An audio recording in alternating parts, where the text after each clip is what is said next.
The call came at dawn, the kind of cold light that makes everything look honest. Her brother's voice was thin, rehearsed. He said the guest list was tight, that they needed people who fit the image. To the family, Sarah was still the college dropout. The one who didn't show up for Christmas because she was working. They didn't see the holding company or the billions. They saw a ghost they were ashamed of.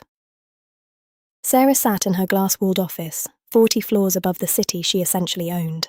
She didn't argue. She didn't explain. She just listened to the silence after he hung up. It was a familiar sound.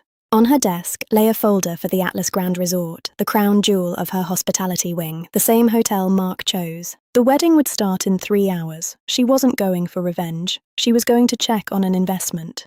Some invitations aren't sent, they are owned. The doors closed, leaving her reflection in the dark. The Atlas Grand was a cathedral of incentives. Every marble slab and hushed greeting was designed to make the guest feel powerful. Mark paced the bridal suite. He had spent his inheritance on this day, desperate to secure a seat at a table he couldn't afford. Their mother spoke of Sarah in hushed, pitying tones. Poor Sarah, she whispered to a cousin. She just couldn't handle the pressure. The family narrative was a stable system. Sarah was the failure, the cautionary tale that made their own mediocrity feel like success. Sarah arrived through the service bay. She didn't want the spectacle, not yet. She wanted to see how her staff handled the rush.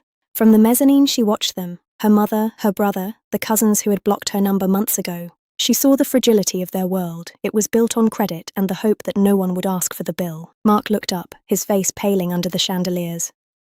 He saw a shadow he didn't recognize, and for the first time, he felt small. She didn't hide anymore. She walked into the light. The hush that followed her was the sound of a system beginning to buckle. "What are you doing here?" Mark hissed. "You're going to ruin this. You don't belong in a place like this, Sarah." "Go home," her mother whispered, her voice a sharp blade. "We told you. This is for people who have made something of themselves." Mark signaled for security. "Get her out of here," he ordered. "She's trespassing. She can't possibly afford to be a guest here." The guards didn't reach for her. They stopped 3 feet away and stood at attention. The family's relief turned into confusion. Then came the general manager. He ignored Mark. He ignored the mother. He walked straight to the woman they called a failure. "Ms. Vance," he said, his voice carrying through the lobby. "We weren't expecting an inspection during the event. Is everything to your liking?"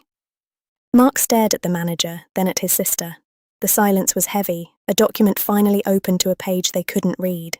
"You own this?" Mark managed to choke out. The billions weren't an abstract concept anymore. They were the floor beneath his feet.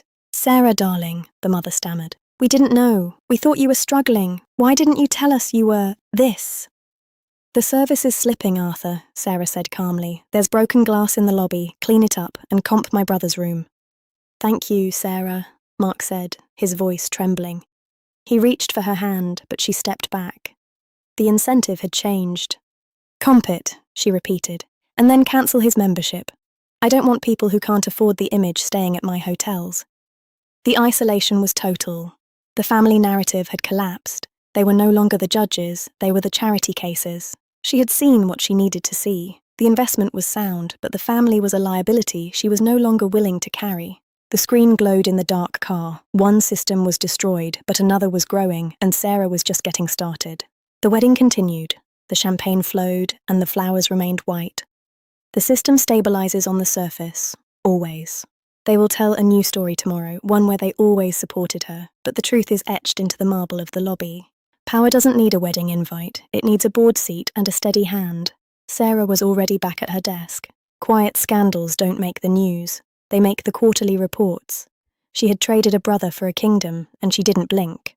The system is hungry for new players, for someone else to learn that loyalty is just a line item in a budget that always breaks. This will happen again, to someone else in another lobby with another broken glass. The incentives never change. She has everything she ever wanted, and she has never been more alone. But in this city, that is the price of entry. The truth is hidden, and the world moves on. After all, the hotel is still open, and the bills must always be paid.